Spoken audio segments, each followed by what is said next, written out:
Hey, it's Jonathan McGinley, the owner and founder of Intentional Man, an organization that helps men remove distractions and intentionally focus their lives on what matters the most.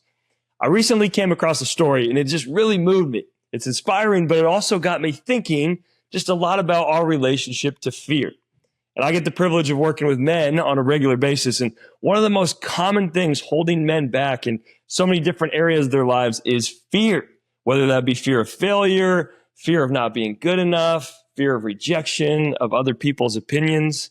Sometimes it's hard to even notice that these things exist, but oftentimes, deep down, this is actually a root cause of so much of our inaction or so much of our distractions in life. And I read this story. It's of a man named Dakota Meyer. Maybe you've heard of him before, but he was a Marine and a Medal of Honor recipient. And in 2009, Meyer was in Afghanistan. He was assigned to a joint U.S. Afghan patrol that was tasked with meeting some of the local leaders. And one day while his group is out there, there's this group of Marines and Afghan soldiers, and they walk into a deadly ambush. They get ambushed by a heavily armed Taliban force in just this narrow valley. And Meyer, he was listening to this ambush. He wasn't there. He was listening to this ambush happening over the radio. And he knew that his friends were trapped. He's hearing this over the radio. And at once, when he hears this happening, him and this other Marine, they jump into a Humvee and they drive straight into the kill zone, straight into the ambush. And Meyer, he was the one manning the machine gun, and the other guy was driving. And they went into the zone and they just started helping these soldiers evacuate safely. And he actually went back 5 different times to rescue the guys, 5 different trips back into this fire, into this ambush. And on that 5th trip, he actually gets off the Humvee and he dismounts and he goes searching for the rest of the missing team. And he ends up pulling out 4 different men and carrying them out one by one. 4 different guys in that last trip, dragging them out one by one, carrying them out. And in the end, at the end of this entire day, he actually saved the lives of at least 35 different soldiers. Just a crazy story of courage of a modern day hero. And he was awarded the Medal of Honor for his bravery that day. And when people were asking him, they would ask him, like, how did you go in? How did you have the courage to just do that? How did you have the courage to face your fear, to go into open fire and to pull out your soldiers? And he responded by saying, I didn't go in there to be a hero. I went in because my brothers were out there. I didn't go in there to be a hero. I went because my brothers were out there and I couldn't leave them. The reason he had that courage, the reason he was able to overcome fear was because he was motivated to save his fellow soldiers. He was more afraid of letting his fellow brothers die than he was afraid of dying himself. He was motivated by service. He was motivated by love. In a moment that would probably be the scariest moment of his life, he was able to just quickly push past the fear. He almost didn't even think about it. Why? Because he was motivated by a higher calling of service to his fellow brothers. The call to serve was louder than the voice of fear. And I think oftentimes it's easy to assume that the solution to fear is courage, right? Courage is the opposite of fear. We usually think if I'm afraid, I just have to grit my teeth, summon my courage, and my fear is just going to disappear. But if we're speaking honestly, it's not always easy, right? To just summon enough courage when you're fearful. It's not easy to just find the motivation. Fear speaks very loudly at times. It can be paralyzing at times. So what if courage actually isn't the perfect solution to fear? What if the real solution is service?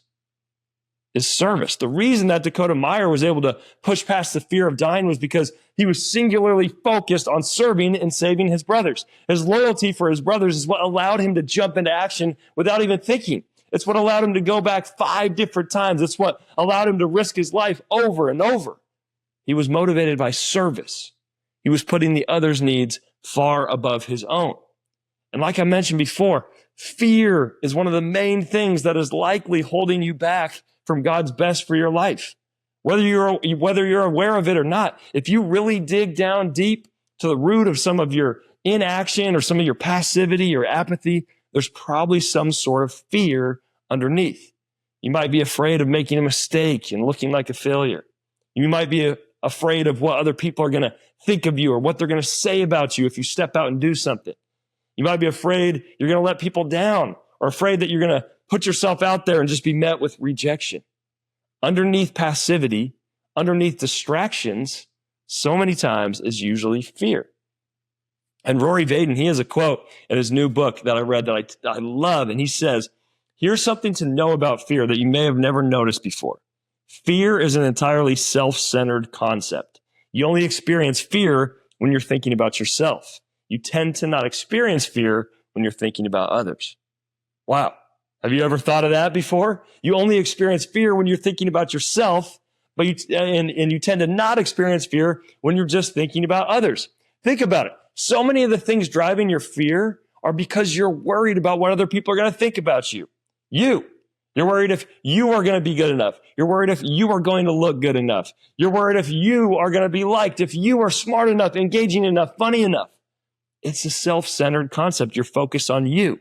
When you're afraid to share the gospel with somebody that you know, you're most likely more concerned with yourself and your comforts and how they're going to perceive you than you are concerned with the salvation of other people. That hit me really hard when I read that quote. My hand is raised for that one right away. I do this all the time. You know, in situations like that, I ask myself things like, what if they're not going to like me if I share my faith? What if they think I'm being judgmental? What if they ask me something I don't know the answer to it? How am I going to look stupid? I'm not going to know the answer. Do you realize that all those thoughts are self-focused? All of those are focused on me. Self-focused. I'm more concerned with being liked and being loved and not being judged than actually serving them, loving them by sharing them the gospel. And I'll be perfectly honest with you. Every time that I speak, whether it's in front of a live audience or in front of this video, sharing a podcast, whatever it is, I usually get pretty nervous and I start to worry. I have all these thoughts that run through my head. You know, is anyone going to like what I have to say? Am I going to be funny enough or engaging enough? I worry that I'm going to say something stupid or make some mistake. I worry that people are going to disagree with me or just not think it's any good, right? It's easy to have those kind of thoughts when you get in front of people or when you're in a vulnerable situation. And when I'm having those thoughts, I'm usually consumed with fear.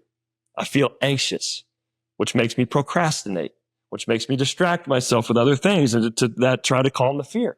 But then I have to catch myself and remind myself that I started speaking and I started this podcast not to be liked. I started it because God gave me a passion and a mission to help men fight back against passivity and live lives of intentionality.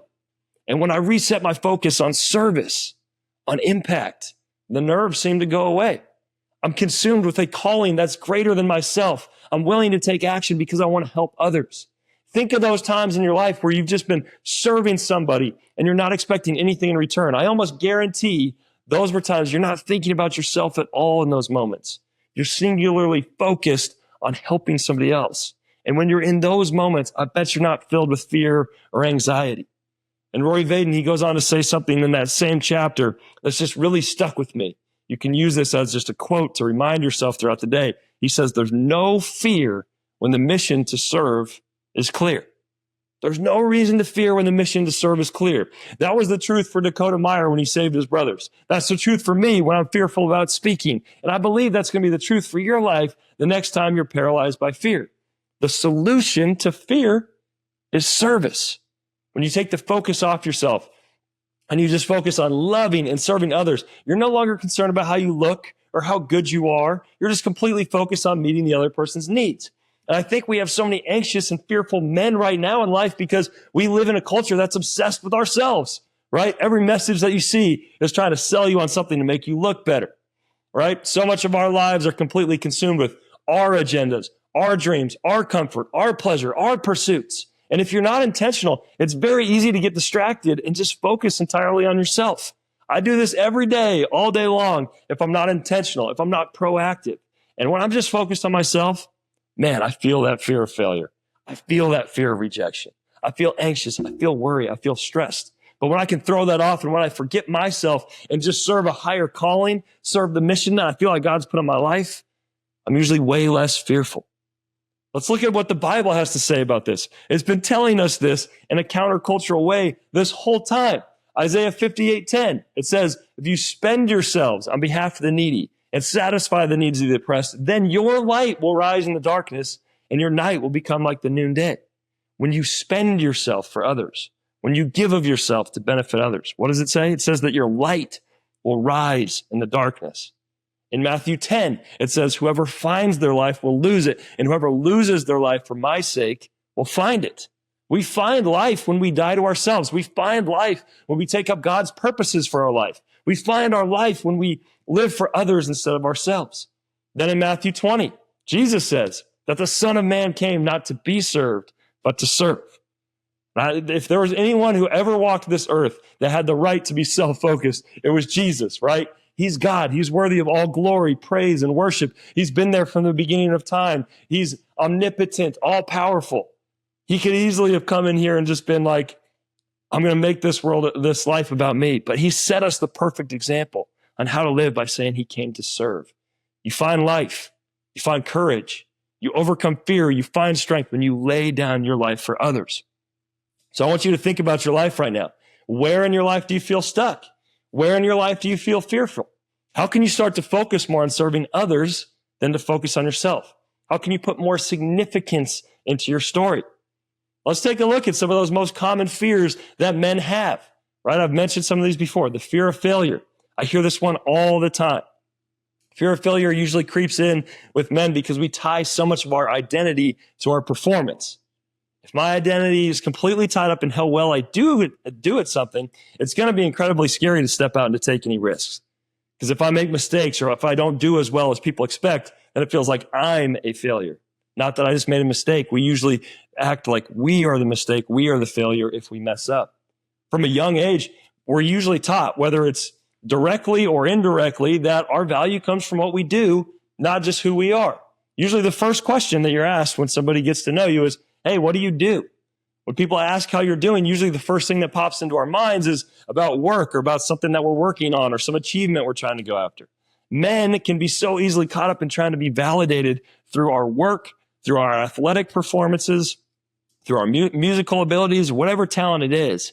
And if this is the case, if that's where our identity is tied, is that where you're finding your validation? The fear of failure can be absolutely daunting. But let's take a look at our solution. Service.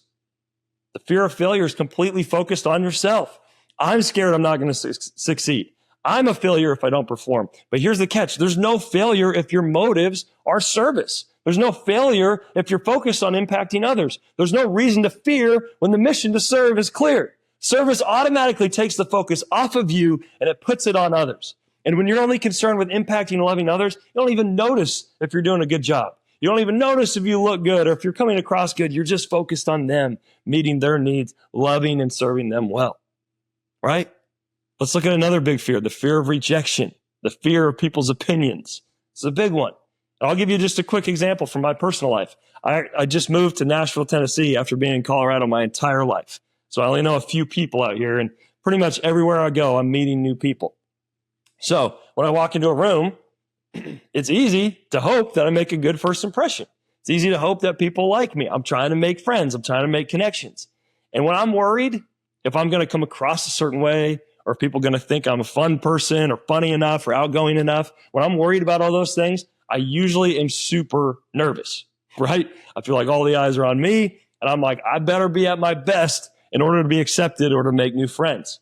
And when I'm in that zone, it's paralyzing. There's a lot of pressure. There's a lot of anxiety when you walk into a room. Walking into a room self-conscious and completely self-focused causes a lot of fear because I better perform well or I'm not going to be liked or I'm not going to be accepted. But instead, when I walk into a room just looking to encourage people, get to know people's stories, look for ways to bless them or just bring joy into their lives, the fear usually goes away. The focus is not on me anymore. I don't have any pressure. The focus is on them. I don't have to be anything special. I just have to serve. I don't have to be the most charismatic person in the room. I just have to be the most caring person in the room. You can just ask good questions, listen well, take genuine interest in people's stories. It's really not that scary when you focus on those things. Don't seek to be the most interesting person in the room. Seek to be the most interested person in the room. Be curious about people's lives and just look to encourage people, and the fear of people's opinions will become way less of an obstacle in your life. And this doesn't mean that you're going to never experience fear again. I experienced fear multiple times every single day. These things creep back in, but you can now use this as a tool to fight against it. When you feel that fear rising or you feel anxious, stop and think, how can I make whatever I'm doing about others instead of myself? How can I think about how my work is going to impact other people? How can this workout enable me to have more energy for my family? Think about how your presentation has the chance to change people's lives. Think about how your music could inspire others to chase their dreams or to release their own music before you walk into your next meeting. Think about how you want to encourage people when you're in there. Think about how you can make that meeting the most fun for people. If you're going into a job interview, these are usually some of the most fear-packed situations. We usually have a lot of anxiety. Think about how you can just best serve the company. Come in with that mindset. I'm here to serve the company in the best way that I can. Takes the pressure off of you. Use this tool to take action in your life. When you feel distracted, ask yourself, what's causing you to run to those distractions? What's the fear or the stress underneath that's causing me to procrastinate or distract myself? Because when you find yourself stuck and you're not taking action on your dreams, you got to reconnect to your mission.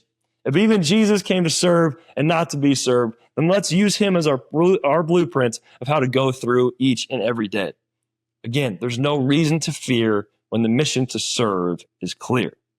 I hope this was helpful. I really hope it gives you a tool that you can use this week as you go through each day in each situation that you encounter. So please share this with somebody today as a way to serve and encourage them. And thank you so much for joining me today. I really appreciate you, love you, believe in you, and go live a life you're proud of by living intentionally.